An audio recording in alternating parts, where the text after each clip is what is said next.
अरे कुरान को तुम्हें क्या मतलब है? तुम्हें कुरान से तुम्हें क्या लेना उससे? तुम्हें क्या लेना उससे? तुम्हें क्या लेना उससे? तुम्हें लेना क्या उससे?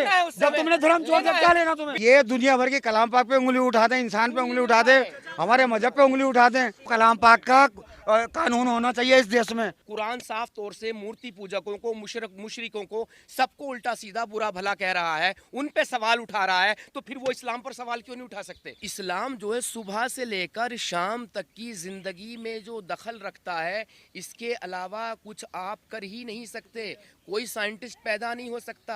हम वाक और अभिव्यक्ति की स्वतंत्रता के बारे में भारतीय संविधान के अनुच्छेद 19 का पुरजोर समर्थन करते हैं। उदाहरणों, छवियां और संदर्भों सहित यह वीडियो केवल मनोरंजन, सूचना और शैक्षिक उद्देश्यों के लिए प्रदान किया गया है और चैनल किसी भी अवैध गतिविधियों को बढ़ावा या प्रोत्साहित नहीं करता है। हमारा मकसद समाज को जागृत करना है। जय हिंद दोस्तों, मैं आपका दोस्त तोहफा एक्स मुस्लिम। दोस्तों, आज आपके लिए एक्स मुस्लिम इमरोज आलम उर्फ ईमान वाला काफिर की एक वीडियो लेकर आपकी खिदमत में हाजिर हुआ हूँ। मित्रों, क्या आप सोच सकते हैं कि आपका प्यार और सपोर्ट एक्स मुस्लिम मूवमेंट को कितना मजबूत बना दिया है? अगर आपको खबर नहीं है कि एक्स मुस्लिम मूवमेंट के पीछे आप लोग चट्टान की तरह कैसे मजबूती के साथ खड़े हुए हैं, तो आपकी जानकारी के लिए आज की वीडियो शुरू करने से पहले 30 सेकंड का एक्स मुस्लिम इमरोज आलम का बाइट सुनवाना चाहता हूं, जिसे एक्स मुस्लिम इमरोज आलम ने साहिल भाई की लाइव स्ट्रीम में ज्वाइन होकर बताया है कि कैसे बड़े बड़े नेताओं को जंतर मंतर पर धरना प्रदर्शन करने की परमिशन नहीं मिल रही है। जरा गौर से सुनिएगा। ये जैसे कि वहां जो पुलिस वाले थे ना, उन्होंने भी ये सवाल किया। मैं हैरान, बोले यार ये बताओ तुमने कौन सा लिंक लगाया था परमिशन के लिए? मैंने जी मतलब, बोले बड़ों बड़ों को इस वक्त परमिशन नहीं मिल रही, लाइन में खड़े बड़े बड़े नेता। अरे वाह, क्या बात कर रहे हो भाई? बोले हाँ तुम्हें कैसे हो गई यार? मैंने कुछ भी नहीं, साधारण सा हूँ। लेकिन पुलिस वाले भाई मेरे बहुत चौंक रहे थे यार। मित्रों, देश में अभी इतना संवेदनशील माहौल चल रहा है। पहले पहलगाम, फिर ऑपरेशन सिंदूर, उसके बाद सुप्रीम कोर्ट में वक्फ बिल कानून पर सुनवाई हो रही है। ऐसे में एक्स मुस्लिम इमरोज आलम को जंतर मंतर पर धरना प्रदर्शन करने का परमिशन मिलना किसी चमत्कार से कम नहीं है। तो आइए देखते हैं हमारे एक्स मुस्लिम भाई का एक और चमत्कार, जो कि आपके प्यार और सपोर्ट का हल है। देखिए, आप लोगों ने हमारे चैनल्स पर एक्स मुस्लिम की काफ़ी वीडियोस देखी होंगी और जैसे मैंने बताया था कि कुछ लोग उन वीडियोस को देख के विचलित हुए हैं और उनके मन में कई सारे सवाल भी जगे हैं।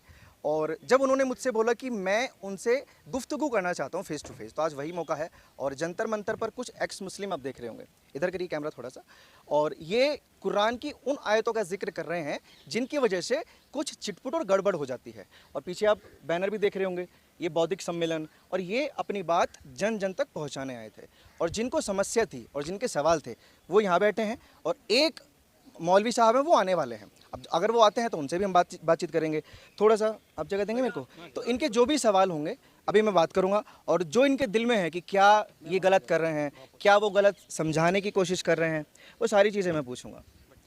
मुल्ला जी, आपने इनकी वीडियो देखी कभी? जी बहुत ज्यादा देखी है। इनकी नहीं देखी, उनकी देखी थी मेरे ख्याल से। इनकी वो सलीम साहब हैं, उनकी ज्यादा देखी है। अच्छा, हाँ। अब मुझे ये बताइए, आप यहाँ सम्मेलन करने आए हैं, ये बात करने आए हैं या इनको बताने हैं कि इस्लाम गलत है? देखिए, पहले तो ये एक धरना प्रदर्शन कार्य है और ये जो कार्यक्रम धरना प्रदर्शन है, यहाँ पर पहली बात तो जो आ गए हैं भाई साहब, हम इनसे बात करेंगे। डिबेट नहीं होती इसमें, ठीक है? इसमें अपनी बात को रखा जाता है, अपने मुद्दे रखे जाते हैं। जो सो हमने रखे, क्या क्या दिक्कतें हैं, किस किस तरह की क्या क्या चीज़ें हैं। बात आती है इस्लाम की। देखिए, मैं बहुत मुस्लिम घराने में पैदा हुआ, और ऐसे मुस्लिम घराने में पैदा हुआ कि जिसमें अगर सर पे दुपट्टा ना हो तो भी बाप भाई डांट देगा कि ये क्या है, सर पे दुपट्टा नहीं है तुम्हारे। समझो कैसा कि एक चप्पल उल्टी पड़ी नहीं गुनाह हो रहा है, इसे सीधा करो, जो सुन्नतों का सवाब है। अरे तुमने टॉयलेट में जाते हुए बैतुल खला में कदम रखते हुए आपने अंदर जाते बायां पैर रखना चाहिए था, बाहर निकलते वक्त दाहिना रखना चाहिए था। इन चीज़ों से दिक्कत ही तो नैतिक शिक्षा के में आता है ना। नैतिक शिक्षा कि अब मुझे एक बात बताइए, छोटा सा सवाल है, मैं तो यहाँ से शुरुआत करता हूँ। मैं टॉयलेट में जाऊँ, दायां बायां पैर का कौन सा रखूँ ये जानना है मुझे पजामा पहनना है तो पहले कौन सा पांचा डालना है ये मुझे देखना है। तो इस्लाम जो है सुबह से लेकर शाम तक की ज़िंदगी में जो दखल रखता है, इसके अलावा कुछ आप कर ही नहीं सकते। कोई साइंटिस्ट पैदा नहीं हो सकता। आप बताइए, दो नमाजों को मैं अहमियत दे देता हूँ। चलिए, कौन कौन सी दो नमाजें? एक तो चलिए सुबह उठते ही, सब धर्मों में है, सब जगह पर है, सुबह को मानना, सुबह को उठना, उसे आपने याद किया। एक रात को सोते टाइम याद कर लिया, ठीक है ना? ये हर जगह पे है, ये कोई प्रॉब्लम नहीं, चलेगा। लेकिन ये कहाँ से बात आ गई कि भाई सुबह को से लेके फिर दोपहर में फिर असर में मतलब हल्का सा शाम हो, फिर शाम जब पूरी सांझ हो गई मगरिब के टाइम। अरे ये तो काम काज से हम डिस्टर्ब हो रहे हैं। खुदा का नाम लेने से, नमाज लेने से 2 मिनट का टाइम होता है, उससे डिस्टर्ब हो जा रहे हैं। ये बातें समझ में आ रही है खान साहब? लेकिन पढ़ क्या रहा है? थोड़ा सा इनसे भी बात कर लूं? नहीं, एक मिनट रुकिए, मैं इनसे बात करता हूँ। तब्बत यदा अबीला हबीम वतब मा अगना अनहु मालहु व मा कसब सेसला नारन जाता लहाबिम वमरातहु हम्मालतल हतब फीजी दिया हबलुम मिन मसद। ये क्या कह रही है? इनसे पूछिए जरा, डिस्टर्ब कैसे होंगे ये आयत, ये क्या कह रही है? ये सूरा लहब शायद ना पता है। देखिए, इनको कुछ नहीं पता और ये बदतमीजी इतनी कर रहे हैं ना, इनको एहसास नहीं है इस बात का, ठीक है नहीं। इस्लाम बाशऊर ज़िंदगी है और इस्लाम बाशऊर ज़िंदगी है। इनसे मैं फिर भी कहता हूँ कि बाशऊर हो जाओ, वरना अच्छा नहीं होगा। ये इनका जो भी जब सबसे बड़ा अच्छा वाला पढ़ने लिखने वाला हो ना, वो सिद्ध करके दिखाए ये चीज़ गलत है। वो भी तो पढ़ के ही आए हैं। अरे ये पढ़ के नहीं आए, ये लिट के आए हैं। अच्छा, प्रूफ करिए, प्रूफ कर दीजिए। मैंने सूरा लहब का पूछा इनसे, ये क्या कह रहा है? अब मुझे एक छोटा सा सवाल का जवाब दे दीजिए आप सब। दो चीज नहीं, मैं इसे सूरा लहब कहा था ना मैंने उसका, कि किसी को इनकी बात रोक के एक बात कहूँ, ये इस मजहब को छोड़ चुके, किसी चीज़ को आपने छोड़ दिया। बात तो कर सकते हैं ना। अरे किस चीज़ की बात कर सकते हैं? झगड़ा कराने के लिए कि हिंदू मुसलमान को लड़वाएं या इसको लड़वाएं? ये तो सब, ये तुम कौन सी जाति में, कौन से मजहब में घुसे हो आप? ये बताइए आप। किसी में नहीं घुसा। फिर क्या मतलब है तुम्हारा? जब तुम्हारा कोई मजहब नहीं, कोई ढंग नहीं, तो क्या मतलब है तुम्हारा? जाऊं या ना जाऊं, जिसने मेरी इतनी जिंदगी बर्बाद की उसके बारे में बात नहीं क्या करूंगा। जिंदगी बर्बाद की? एक मिनट, मैं एक दुकान पे जाता हूं, लस्सी पीता हूं, मुझे पता चला इसमें सिलो पॉइजन है, मैंने खुद से छोड़ दी पीनी, लेकिन मैं अपने समाज के प्रति जिम्मेदार हूं, जागरूक हूं, तो अब मैं चाहूंगा पूरा समाज इस लस्सी को पीना छोड़े। धीरे धीरे हर किसी कोई मौत के घाट, किसी को जहर पीना पसंद हो तो सुनिए, किसी को जहर पीना ही पसंद हो तो उसके बाद क्या करेंगे? तो भाई एक ही बार मर। अरे यार, इन्हें अपनी जिंदगी से प्यार नहीं, दूसरे को क्या देखेंगे? ये बेकार इंसान अपनी जिंदगी से जिसको प्यार नहीं है वो दूसरे को क्या प्यार देगा? ये दुनिया भर के कलाम पाक पे उंगली उठा दें, इंसान पे उंगली उठा दें, हमारे मजहब पे उंगली उठा दें, ये किसी चीज पे भी उंगली उठा दें। कहाँ अपील गई? अरे सर, ये 24 आयत किस चीज की अपील? ये 24 आयतें लिए बैठे हैं, बाकी आयतें सही है तुम्हारे हिसाब से? अरे यार बाकी आयत, अरे पूरी आयत बताओ। कलाम लेके बैठा हूँ, कोर्ट में जो पढ़ा है, मैं संविधान के तरीके से बात कर रहा हूँ। आराम से बात कीजिए, आराम से बात कीजिए। ये सूरे निसा 4 आयत, निसा यानी 4था चैप्टर 56 नंबर की आयत क्या कहती है? जिन लोगों ने हमारी आयत सुन लीजिए, आयत सुन लीजिए पहले। मेरी सुने, मेरे एक मिनट सुनो। आलिम, मैं जालिम भी हूँ। हाँ, एक मिनट। अरे चुप, सवाल सुनने दीजिए। ये जितनी ये आयतें लाए हैं आप, ये कलाम पाक में गलत हैं, बाकी कलाम पाक सही है। अच्छा, मैं कैसे मान लूं जब तुम्हारा कलाम पाक हमें नजस कह रहा है, हमें टट्टी बता रहा है, मलमूत्र कह रहा है, काफिर नजस है, जो नहीं मानने वाले हम टट्टी पेशाब हैं, और जो थूकते हैं खाने पर, तो वो क्या गलत? ये कहाँ मेंशन है? ये कहाँ मेंशन है वो दिखाइए। नजस ये 28 नंबर आयत सूरह तौबा, आयत 28। कभी सुना है इस आयत के बारे में? मैं वो जवाब दे रहा हूँ। सूरह तौबा की 28।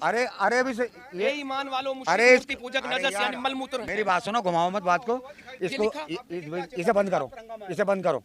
क्या हो गया भाई साहब? हम अगर इस्लाम को नहीं मानते तो हम इस्लाम के सूरह तौबा 28 नंबर आयत के हिसाब से नजस कहाँ है? नजस मतलब नजासत से बना, हम टट्टी पेशाब हैं, मलमूत्र हैं हम मलमूत्र क्यों हो? तो आपका लोकतांत्रिक धार्मिक आस्था का। लेकिन ये जो कह रहा है हमें कुरान। कौन से देश में रहते हो? अरे हम कौन से रहते हो? आपको नहीं पता किस देश में? अरे मैं यही तो है, मुझे नहीं पता कौन से देश में रहते हो। भारत में रहता हूँ, तभी तो भारत गाल में कर रहते रही है। हो तो भारत में रहने के लिए सेकुलर देश है ये। अगर तुम जिस मजहब में हो ना, उसी मजहब में रहिए। ये डिस्टर्बबाजी अरे सुनिए, इस्लाम में सेकुलरिज्म कहाँ है? इस्लाम में सेकुलरिज्म कहाँ है? तुम सवाल कर सकते हो। नूपुर शर्मा ने जो कहा था कि एक बंदा, आपको आपत्ति, एक मिनट, आपको आपत्ति सेकुलरिज्म से है? रुक जाइए ना, आपको आपत्ति सेकुलरिज्म से है या इस्लाम से है? क्लियर कीजिए ना पहले। हाँ, ये बोलो ना। क्लियर ये है, जब तुम कुरान साफ तौर से मूर्ति पूजकों को, मुशरिकों को, सबको उल्टा सीधा बुरा भला कह रहा है, उन पे सवाल उठा रहा है, तो फिर वो इस्लाम पर सवाल क्यों नहीं उठा सकते? क्या एक ही तरफ से सवाल उठे? बोलूं, पूछूं? ये सारे मुसलमान सबको गलत बोलते हैं। किसी मुसलमान ने ये कहा कि तू मेरे साथ आके नमाज पढ़? अरे सर, जब तक कलमा नहीं पढ़ेगा, वो गुस्ल नहीं करेगा, खत्मा नहीं कराएगा, तब तक तो वो नापाक कदम उसके मस्जिद में नहीं पढ़ सकता। अरे तो तेरे से कौन कह रहा तू इस काम को कर? तुम तो तू पे आ गए भाई, फिर बदतमीजी तुमने कर रखी बहुत दिनों से। मैंने बदतमीजी कहा? हाँ, तुमने चैनलों पे गलत भाषण दे रहे हो, हमारे देश को गुमराह कर रहे हो और हमें सब झगड़ा। हमारे जितने देशवासी हैं सब हम इंसान हैं, समझे नहीं? हम सब इंसान हैं, हमें अपने अपने मजहब को फॉलो करने का हक है। दूसरे को नहीं कुछ कह सकते। तो हमने इनसे यही कहा कि ये तो संविधान भी कहता है ना कि हर कोई अपने धर्म को फॉलो कर सकता है। हम ये इनसे कह रहे हैं कि हम ये नहीं कह रहे कि तुम नास्तिक हो जाओ, सास्तिक हो जाओ, जो भी हो जाओ, रहो अपने घर में खुश रहो, अपने बच्चों को अच्छा रखो। अंकल जी, चाचा जी, आप देखो, इन्हें ये आप एक रुक जाइए चाचा, 2 मिनट मेरे को सवाल करने दीजिए ना। एक मिनट आप इनको समझाने आए हैं ना, आप इनको समझाने आए ना। अरे भाई साहब रुक जाइए प्लीज, आप इनको समझाने आए हैं ना, तो लड़के थोड़ी ना समझाएंगे, इनको ऐसा समझाइए ना कि जो इनको समझ में आए। इनको ये एक्सेप्टेबल है ही नहीं कि आप इनके धर्म की बुराई करें, तो इनको आप बाकायदा प्रूफ देकर बताइए ना कि इसमें आप यहाँ गलत है, तब जाके समझ में आएंगे चीजें, ऐसे नहीं। मैं जब इनसे बात कर रहा हूँ, जो लिखा हुआ क्या लिखा हुआ है, ये मैंने आयतें और भी पेश कर सकता हूँ, लेकिन मैं 24 ही लेकर आया हूँ, और जिनके लिए मैंने सोचा कि संविधान रूप से यहाँ लिखा भी है ना। तो अब ये बता दीजिए, मैंने इतना कहा था, नजस किसी कोई अगर तुम्हें टट्टी पेशाब कहे, मलमूत्र कहे, तो कैसा लगेगा? ये कुरान कह रहा है। आपकी बात पूरी हो गई। अच्छा, ये काफिर मुशरिक लफ्ज आया कहाँ से? कुरान ने दिया ना। मैं आपकी बात पूरी। यार मैं बोला ही कहूँ, बड़े भाई एक मिनट, आप बहुत देर से बोल रहे हैं, आपकी बात पूरी हो गई। छोटा भाई हूँ। अरे आपकी बात पूरी हो गई, आप मुझे अपनी अच्छाई बताएं ताकि मैं तुम्हारे साथ आ जाऊं। देखिए, वही मैंने बोला, स्टेप बाय स्टेप समझाना पड़ेगा। मेरे पास ऐसी कोई आइडियोलॉजी नहीं है, मैं नबी नहीं हूँ। बिल्कुल बिल्कुल, आप हिंदू बन जाएंगे फिर मुसलमान छोड़। अरे वो हिंदू और ये मुसलमान, इनसे पूछो तभी ये कह रहे हैं हम कुछ भी नहीं है। नहीं, मेरा तो खुद कह रहे हैं वो नास्तिक हैं, वो हिंदू नहीं, वो नास्तिक हैं, वो किसी धर्म को फॉलो नहीं करते, वो किसी धर्म को फॉलो नहीं करते। आप इनको समझाइए जो उन्होंने बोला, आप इनको समझाइए। नहीं मैं, अरे लेकिन बोले देंगे। अरे चुपचाप एक मिनट रुक जाइए। जो ये समझाना चाहते हैं वो तो समझने की कोशिश कीजिए ना, थोड़ा प्यार से समझाइए। थोड़ा सा चुप हो रहा। देखिए मैं ये कहना चाहता हूँ, मेरी अच्छाई है, मैंने इस्लाम छोड़ दिया, मैं अपने देश को राष्ट्र को मानता हूँ। मेरे लिए मेरी सबसे बड़ी धार्मिक किताब है मेरा संविधान, जिसको मैं फॉलो करता हूँ। ये राष्ट्र क्या है, ये मेरी दुनिया है, मेरा समाज है, जितनी मैं अच्छाइयाँ बांट सकता हूँ। अच्छाइयाँ, प्यार, मोहब्बत, क्या क्या चीज़ें हैं। आप बताइए, यहाँ पर जो जिस तरह से आप जी रहे हैं, आपने तो कह दिया आप इंसान बहुत अच्छे हैं चाचा, आपकी इंसानियत को मैं नहीं कह रहा, आप इंसान बहुत अच्छे हैं, लेकिन जो आइडियोलॉजी कुरान ऊपर है कि संविधान ऊपर है? क्योंकि इन्होंने तो संविधान लिया, आपके लिए कौन ऊपर? आपके लिए कौन ऊपर है, कुरान या संविधान? बोलिए, डरिए मत, खुदा ऊपर देख रहा है, सच सच बोलना। पहली बात तो आप जवाब देंगे, आप ज्यादा होशियार बनने हो। नहीं, आप ज्यादा होशियार बनना हो। इस दुनिया के अंदर कितनी इस दुनिया के अंदर कितनी कंट्रियां हैं? 193। ये सही बता रहे हैं गलत बता रहे हैं? आपको नहीं पता, आपको नहीं पता। मैंने पूछा संविधान ऊपर है, सवाल अरे यार मेरा सवाल भी तो पूछ लो यार। मेरा सवाल नहीं, पहले चुप हो। इन्हें कितना बताया भाई? अरे एक कितने? 193। कोई अपने घर को दूसरा घर को बताएगा, अपने घर से प्यार करेगा? मक्का का है इनका प्यार किससे करेगा? अपने देश से प्यार करेगा। हमारा संविधान प्यार है। आपने अनुमान भी लगा लिया, आपने अनुमान भी लगा लिया। वो तो पहले है। कुरान पहले, संविधान पहले। वो भी जरूरी है। नहीं, दोनों में से दोनों। लेकिन पहले कौन? दोनों। पहले कौन? दोनों भाई पहले कोई नहीं, दोनों। नहीं, एक को चुनना पड़ेगा, एक को चुनना पड़ेगा। ये हिंदू है, इनसे आंखों मत जाओ, आंख पे मत जाओ। अरे सुनो, अरे सुनो, ये हिंदू है, अगर इनसे पूछा जाए तो कहेंगे गीता मेरी बाद में, पहले संविधान है। हिंदू नहीं है वो, मेरा भाई है। आप में से क्या गीता को पहले मानेंगे या संविधान? गलत बोले। आपको आपत्ति किस चीज से? ये इस्लाम की बुराइयों को लेकर यहाँ आए हैं और लोगों को बताना चाहते हैं, इससे आपत्ति है? इन्होंने इस्लाम छोड़ दिया, इससे आपत्ति है? एग्जैक्ट आपत्ति क्या है, दिक्कत कहाँ है? देखिए, आपने बहुत अच्छी बात करी कि मैं संविधान को मानता हूँ, मेरा देशवासी है, संविधान के हिसाब से मेरा रिश्तेदार है, मेरा भाई है। आप नहीं मानते? क्यों नहीं मानते यार? आप अगर बोलिए ना, ये लोग सारे पूछ रहे हैं कि संविधान ऊपर है, कुरान ऊपर है। अरे कुरान खुल के बोलिए। संविधान अपनी जगह, वो मेरी जान है, वो भी मेरी जान है। दोनों जान में से एक जान मिलेगी। दोनों जान बराबर है। फेफड़े दो होते हैं, एक नहीं। आंख दो होती है, एक नहीं। होंठ दो होते हैं, एक नहीं। हाथ दो होते हैं, एक नहीं। टांग दो होती है, एक नहीं। वो एक है। वो ऐसे आप इतने मीडिया वाले हो, आप ये बता यार, फिर वो भटका रहे हैं यार, इसके बीच में बोल रहे हो। ये प्लीज शांत हो जाइए, ये मुद्दा भटक जाएगा। और इनके जो सवाल है ना, इनके जो सवाल है वो सवाल नहीं सुन पाएंगे ना, जवाब सुन पाएंगे। एग्जैक्ट दिक्कत बताइए। अरे कोई बात नहीं, कोई बात नहीं, कोई बात नहीं। मुझे ये बताइए, आलम नाम है ना आपका? आलम नाम है ना? इन्होंने कुरान और संविधान को एक तराजू में तोल दिया है। अभी इनको समझाना कैसे है, वो उस चीज़ पे फोकस कीजिए ना, क्योंकि आपका मकसद ये है कि यहाँ लोगों को आप समझाएं, उनको बताएं कि वाकई में ये दिक्कतें हैं, ऐसे तो नहीं समझा सकते ना। देखिए, जो मैंने बहुत सारे हिंदुओं से मुंह से सुना, और एक को तो जानते भी हैं, सुप्रसिद्ध कवि क्या कुमार विश्वास, उन्होंने बात कही कि मैं गीता मेरे लिए सब कुछ है, मैं गीता से बहुत प्यार करता हूँ, लेकिन जब बात आएगी देश की तो मैं गीता को छोड़कर संविधान को पहले पकड़ूंगा। तो इनसे यही पूछ लेते हैं, जब बात देश की आएगी तो तब आप संविधान को पहले उठाएंगे या कुरान को पहले उठाएंगे? बस ये इतना बता दीजिए। मैं आगे पीछे भी नहीं कह रहा कि जब बात सिर्फ और सिर्फ देश की होगी, देश होगा तो तुम होंगे ना, है ना, देश नहीं तो कुछ नहीं। उसका जवाब आपने सुना होगा कि वो एक तराजू में तोल रहे हैं ना, इक्वली दोनों को साथ लेके चलना चाहते हैं। वो उठाना है आपको तो किसे उठाएंगे? उस वक्त आपको देश बचाएगा, कुरान नहीं बचाएगा। उस वक्त आपको संविधान बचाएगा, कुरान नहीं बचाएगा। अगर यहाँ शरिया लो चल रहा होता तो तब आप कुरान को उठाते कि मेरा संविधान, मेरा सब कुछ ये शरिया लो कुरान के हिसाब से है। लेकिन यहाँ जब आपको बचना होगा तो किसके हिसाब से बचेंगे? आपने कोई मर्डर कर दिया, ठीक है, एक छोटा सा एग्जांपल, कोई मर्डर कर दिया चाचा, और नहीं किया आपने, आपको पर सपोज इल्जाम आ गया, मर्डर नहीं करेगा, मर्डर भी तुम ही करोगे। नहीं, सुनो, चाचा मर्डर नहीं करने वाला। तो आपको कुरान बचाएगा, संविधान बचाएगा, किसको उठाएंगे? सवाल सीधा है और सीधा जवाब मिलना चाहिए। ये जो है ना, कोई अगर इमरजेंसी मिसाल के तौर पे एक्सीडेंट हो जाए और हमें ये दिख रहा है कि इसकी जान बच जाएगी, तो हम उसे बचाएंगे, भाग जाएंगे? वही जवाब है, और क्या जवाब है? ये घुमा दिया आपने। घुमा क्यों दिया?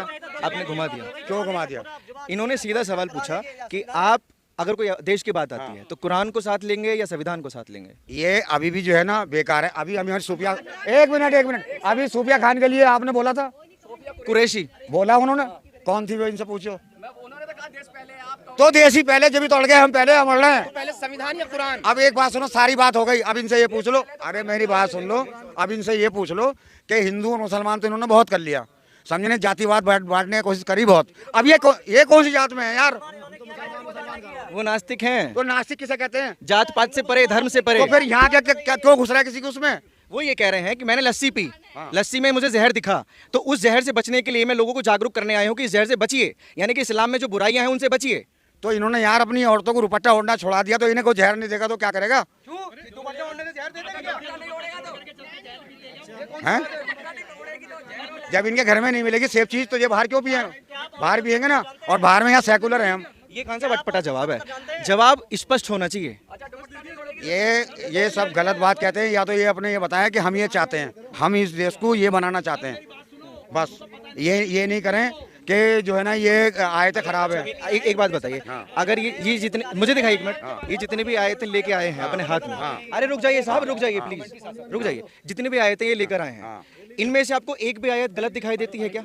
मुझे कोई गलत नहीं दिखाई देती, गलत ही नहीं दिखाई दे रही हैं। तो इनको गलत साबित करिए, आप इन आयतों से ही साबित करिए, गलत साबित करिए। ये इनसे जब गलत साबित करिए, एक गलत साबित करिए। इन मेरे हाथ में ये आयतें हैं, और इन आयतों के थ्रू, जैसे ये आयतों के थ्रू गलत साबित करें इस्लाम को, आप इन्हीं आयतों से इनको गलत साबित कर दीजिए। इसमें से एक आयत निकाल के दिखा दीजिए कि ये गलत है। मेरी बात सुनिए आप ठंडे दिमाग से, आपका नाम बताइए क्या है? दीपक शर्मा। दीपक शर्मा, आप किसकी पूजा करते हैं? मैं अपने ईश्वर की पूजा करता हूँ। कौन से ईश्वर की? भोलेनाथ की पूजा करता हूँ। भगवान कितने हैं? 33 कोटि भगवान है। 33 कोटि हैं। कोई किसी को कहता है कि ये नहीं इसको मानो, उसको नहीं उसको मानो? हमारे में, अगर हमारी जानना चाहते हो, हमारे में जानना चाहते हो, तो हमारे में तो ये कहते हैं हर किसी में भगवान है। पेड़ की पूजा हो रही है, पहाड़ की पूजा हो रही है, मिट्टी की पूजा हो रही है, जल की पूजा हो रही है, अग्नि की पूजा हो रही है। हमारे में ये मत ही नहीं है कि हम इसकी पूजा ना करें, उसकी ना करें। ये तो इस्लाम कहता है ना कि अल्लाह के सिवा किसी की इबादत करनी ही नहीं है। ये इस्लाम ही कहता है। हिंदू में, धर्म में ये जिक्र नहीं है कि आप उसकी पूजा मत करिए। अच्छा, एक बात आपसे बोलूं, जितने इंसान दुनिया के अंदर हैं, यहाँ मैं ये नहीं कह रहा कि ये हिंदुस्तान की बात है, रूहे जमीन पे जितनी दुनिया है ये किसने बनाई है? ईश्वर ने बनाई है। जाहिर कौन सा ईश्वर है? आपके हिसाब से अलग ईश्वर है, इनके हिसाब से अलग ईश्वर है, मेरे हिसाब से अलग ईश्वर है। और किसी ने भी बनाई हो, क्या फर्क पड़ रहा है? लेकिन ये जवाब नहीं है ना। तुमने तो कह दिया एक रहो, अबे माँ को छोड़ दोगे, बाप को छोड़ दोगे, दोनों के साथ रहना पड़ेगा ना। तो फिर एक अल्लाह के साथ क्यों रहो? दो अल्लाह होने चाहिए। खान साहब, मुद्दे पे आते हैं, बिना माँ के नहीं, इग्नोर कीजिए उन्हें इग्नोर कीजिए। मुद्दे पे आते हैं। ये जो आयतें हैं, ये इन्हीं आयतों को तो लेकर आए हैं। पीछे जो बैनर लगे हुए हैं, ये तो दिखाना चाहते हैं कि ये बुराइयां हैं इस्लाम में।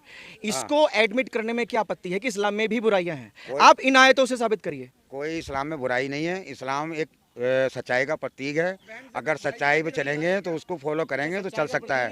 उसमें झूठ नहीं बोल सकते, उसमें किसी के साथ बुरा नहीं कर सकते, उसको धोखा नहीं कर सकते, कभी किसी के साथ गंदगी नहीं कर सकते। माइक पे बोल दीजिए। समझे नहीं? कोई कोई गलत नहीं कर सकता उसके ये अंदर। आयतों से आप बताइए कि कहाँ गलत है। इन्होंने बोला सच्चाई का धर्म है।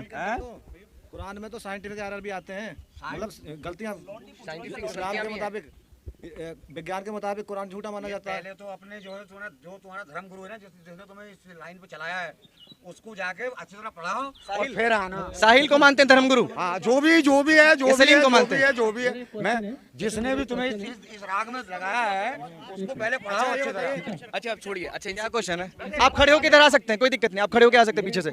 इसको रख दीजिए, माइक को रख दीजिए और खड़े होकर इधर आइए और इस माइक पे बोलिए, क्या क्वेश्चन है आपका? जो हमारी बहन है सोफिया कुरैशी बहन, तो वो जन्नत में जाएंगी इस्लाम की नज़र से या दोजख में? हाँ, जन्नती काम करे हैं उसने। कुरान तो ये कह रही है कि और जो कोई मोमिन जो कोई किसी मोमिन को जानबूझकर मार डाले उसका ठिकाना जहन्नुम है, वो हमेशा रहेगा।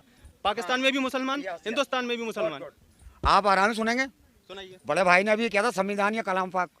हमारे लिए कलाम पाक भी और संविधान भी दोनों बराबर हैं, हम दोनों को सिर पर रखते हैं, समझे नहीं? वो हमारा है और आर्मी। एक मिनट पहले, एक मिनट, वो एक आर्मी जवान है, समझे नहीं? है तो मुसलमान। अरे मुसलमान है, मुसलमान संविधान में सब एक है यहाँ हमारे देश में। हमारे देश में संविधान से सब एक है, कोई धर्म नहीं। कुरान की नजर में एक है क्या? अरे कुरान को तुम्हें क्या मतलब है? तुम्हें कुरान से तुम्हें क्या लेना उससे? तुम्हें क्या लेना उससे? तुम्हें क्या लेना उससे? तुम्हें लेना क्या उससे? जब तुमने धर्म छोड़ दिया, क्या लेना तुम्हें? जो छोड़ो उसको, वहाँ से मर जाओ। तलाक हो गई। अरे इधर आओ, संविधान पे आओ। मांग रही है, अब क्या क्यों? पानी पीजिए, संविधान के हिसाब से, पानी पीजिए, पानी। संविधान के हिसाब से हमारी सूफिया जी ने अच्छा करा। क्यों? कि हमारी आर्मी नंबर 1 है और आर्मी संविधान चलती है और हमें गर्व है उस पे। साहब ये जवाब नहीं है, ये जवाब नहीं था।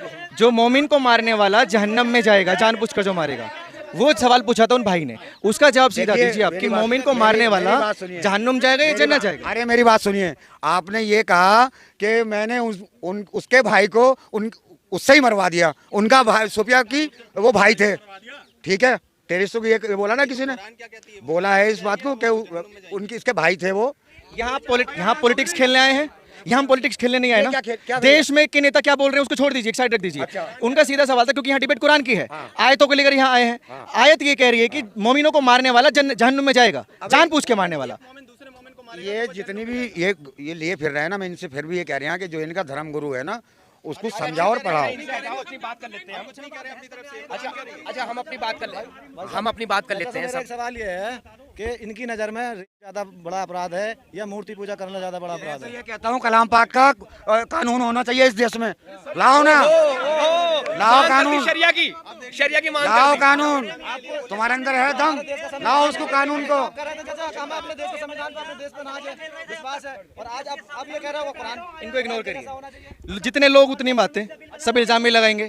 लेकिन जैसे ये शांति से बोल रहे हैं ना, शांति से तो नहीं कह सकते इनको। अगर आप शांति से जवाब देंगे ना, सबके मुंह बंद हो जाएंगे। इनका जवाब दीजिए कि मोमिन को जानबूझ के मारने वाला जन्नत का हकदार है या जहन्नुम का हकदार है? मोमिन मारता ही नहीं किसी को। अरे अभी सोफिया अंसारी ने तो मारा पाकिस्तान में। अरे वो एक ड्यूटी है और वो ये नहीं करेंगे। अगर गद्दारी करेंगे देश से तो गलत है, गद्दारी करना भी जुलूम है। भारत माता की जय बोलती हैं। हाँ, हम भी बोलते हैं। हाँ, भारत माता की जय। कई लोग मुसलमान नहीं बोलते। अरे यार, वो नहीं बोलते जो झगड़ा चाहते हैं हमारे देश में। जो भी, एक बात सुनो, आप हिंदू हो या हिंदू नो छोड़ो, मैं ये सब मेरी बात सुनो। इस देश के अंदर जो है ना, बहुत जाते हैं और बहुत धर्म है। हमें इंसानियत की तरफ से रहना चाहिए। ये सारी बातें ना इंसानियत पे रहना चाहिए। नीचे रख दीजिए भाई। ये सारी बातें डिबेट को लंबी करेंगी आलम जी, ये सारी बातें डिबेट को लंबी करेंगी, बाकी कुछ नहीं होगा। इनको समझाना कैसे है वो रणनीति फॉलो कीजिए, वो उसको बताइए। अभी मैं ये कह रहा हूँ कि जो अभी आप बहुत सारे लोग देर से आए हैं, तो हमारा जो आप यहाँ ध्यान दीजिए, आप यहाँ ध्यान दीजिए, छोड़ दीजिए उनको। वो मोमिन वो मोमिन नहीं थे, तो फिर कौन थे वो? वो टेररिस्ट थे। टेररिस्ट है। ये आयत तो कह रही है, ये लिखी कुरान की आयत उनके लिए साफ तौर से कह रही है। सूरह तौबा की 5वीं आयत कह रही है। अरे ये लिखा, अफवाह नहीं है, अफवाह नहीं है। मेरे पास आलिमों के नंबर है, अभी बुला लूँ मैं, मगर तुम कुछ नहीं जानते। अरे कुछ नहीं जानते तुम, आंखें यूं मत करो। आप नहीं जानते। दोस्तों, आज की इस वीडियो को लेकर आपकी जो भी फीलिंग है कमेंट में लिख दीजिए। और एक्स मुस्लिम एक्टिविज्म के लिए हमारा समर्पण आकर्षक है, तो ज्वाइन बटन दबाकर हमारे चैनल का मेंबरशिप ले लीजिए, हमें और ज्यादा सपोर्ट मिलेगा। और चैनल को सब्सक्राइब किए बिना ना छोड़े, साथ में वीडियो को लाइक, शेयर और कमेंट भी किया करें, ताकि आपके लिए अच्छी अच्छी डिबेट हमेशा लाता रहूं। तो फ्रेंड्स, आज की डिबेट को यहीं पर एंड करता हूं। फिर से हाजिर होऊंगा आपके बीच एक और नई डिबेट लेकर। अपना और अपनों का ढेर सारा ख्याल रखिए। इंसानियत जिंदाबाद, वंदे मातरम, भारत माता की जय।